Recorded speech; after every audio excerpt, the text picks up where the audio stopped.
Stay, Abraham. I'm meeting you at the turning point of my life. Another turning point.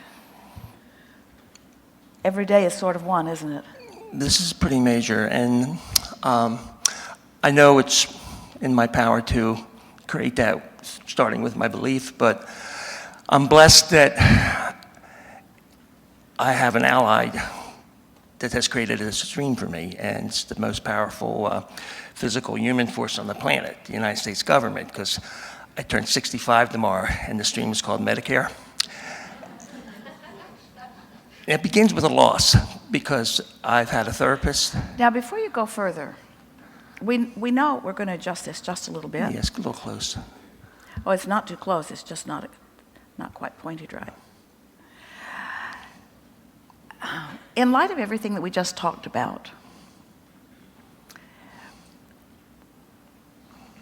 how valuable is discussion like this? Is it helpful? With you, yes. Then continue. It begins with a loss, because I've had this therapist for the last 3 years that I just had to say goodbye to, because she's not Medicare certified, and she referred me to a couple others that I'll have to pick from. This has been my only relationship in the past 3 years, my only adult relationship. Other than that, I have my 3 teenagers. But like one of the things she came up with is that I have Asperger's syndrome, and that's why I don't have friends. My last girlfriend, I was 59 and a half. Last time I had sex, there was a white man in the White House, and just not many friends. And, well, I've been on disability, Social Security disability for the last 3 years. All right, now stop just for a little bit, because we're going to help you. You're really going to like this. You're really, really going to like this conversation. In fact, everything that we said in the earlier part of this day was to bring us to this place where we could have this conversation. And we don't expect you to comprehend everything that we're saying all at once, because we're saying a lot all at once. But we're going to give you some key points of understanding that are going to make so much sense to you that it's going to set you into a whole new understanding, and therefore into a whole new point of attraction. First, we want to say to you that there is nothing that you just said, or if we hadn't cut you off, nothing that you were going to say that isn't exactly true. In other words, everything that you're saying is true.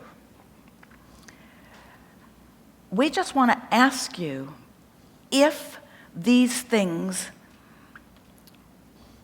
don't have many friends, just had this one person that was sort of paying to listen to me, and haven't had a sexual relationship, these things that you said, are they things that you want to continue to be as they have been? And of course, we know the answer to that question. Of course not, Abraham. That's why I'm bringing them up. I don't like things the way they are. But we want you to understand that things can't change when you keep the conversation active about how they are. And it just must make you want to go crazy. In fact, it feels like that sometimes to all of you when we say to you, you've got to stop talking about how things are if you don't like them, because if they weren't the way I don't like them, I wouldn't feel the need to talk about them, Abraham. It's because they're not the way that they are that I feel that somebody needs to do something about it. And it's a sort of cry for help. All of you are doing it. Esther complains about having too much to do, thinking that somebody will come to her aid, but not enough people can come, you see, because they can't buck her current. Nobody can buck your current. The current that you've got going has to change. And the first thing that has to happen is you got to stop putting words to the things that are the way you don't want them to be, which we will admit is not an easy thing to do, because you've been trained in this life experience by many who have come before you to be truthful, to tell it like it is, and in a belief that you will get your assistance from them. Big part of you is looking forward to the assistance that you're going to get from Medicare. And we're glad about that too. But there's this feeling that I'm going to get help from someone, and that's what makes you state your case so often about how things are. Because let's face it, as you were growing up, the more independent you were, the less aid anyone gave you. And the more needy you were, the more aid people gave you. And so there's a sort of practiced vibration that started when you were really, really, really, really little. That is still going on, not just with you, with a whole lot of people.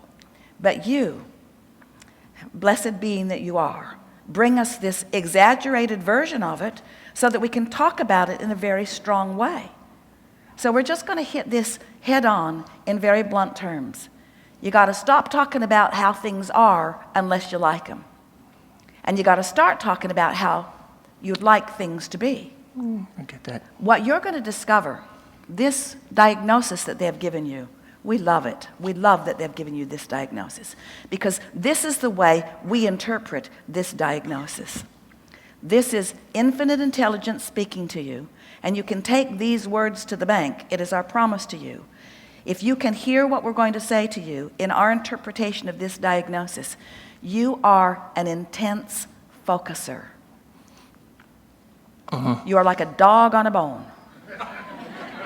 A good thing, an intense focuser, which means when you're focusing on an issue that isn't pleasing you, momentum, momentum, momentum, momentum, momentum, momentum, momentum. When you're focusing on something that does please you, momentum, momentum, momentum, momentum, momentum. But the part you have not known is that in all of this, knowing what you don't want, you have launched more rockets about what you do want than anyone who has ever sat in this hot seat before.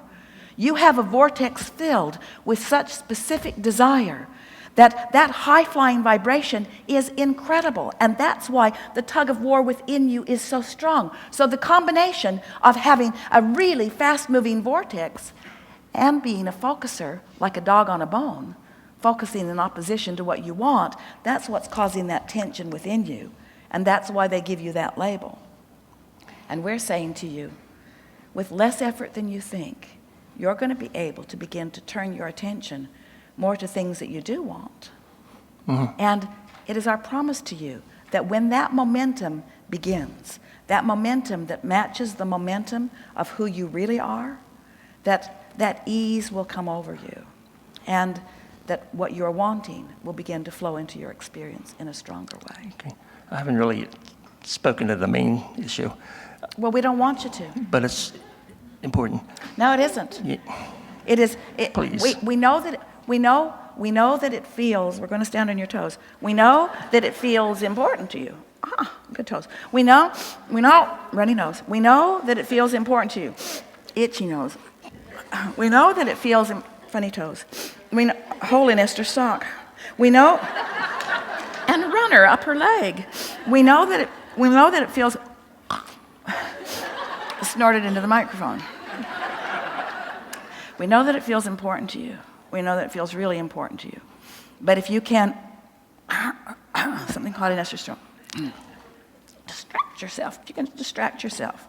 If you can distract yourself from any issue that feels important, it will peter out. It will go away. But if you give it your undivided attention, it will get bigger and bigger and bigger and bigger. Momentum says that it has to. Law of attraction says that it has to. Can't get to the bottom of any issues. I need to talk about my son. Well, maybe before the workshop is over, we can have that discussion. But for right now, we want to leave you in this place of anticipating. So now here comes the quiz. Are we too close? We comfortable with this? I just need to talk. Well, before you do, we have some questions for you. Do you accept that you are a vibrational being? Yes. And do you accept that you are offering a vibration all the time? Yes. And do you accept that the vibration that you're offering equals a point of attraction? That what you're thinking and feeling no matter who it feels like it's about, do you accept that you have a point of attraction going on? Yes. Do you accept that you have more control over that point of attraction than you've been exercising? And you think that's true of most people? You think that's why all these people gathered around here? Yes. Do you think that you have the ability to increase your measure of control? Yes. We're really pleased with this conversation that we're having and your comprehension of this vibration. In other words, there are a lot of people who would just be annoyed at a conversation about vibration because you're not used to discussing things in terms of vibration. We discuss things in terms of vibration because we can discuss things in terms of emotion. So, does it seem logical to you that the more bothered you are about something, the more momentum you've got going on a vibrational pattern that isn't serving you? Yeah. And does it seem logical to you that momentum is going to increase with more attention to that? Does it make sense to you that every subject is really two subjects, wanted and unwanted? Yes. And can you feel that a lot of times you and everybody else is approaching the subject in terms of what isn't wanted, in terms of what is wanted? That's why it feels like an issue. Do you believe us when we say that momentum is what equals influence?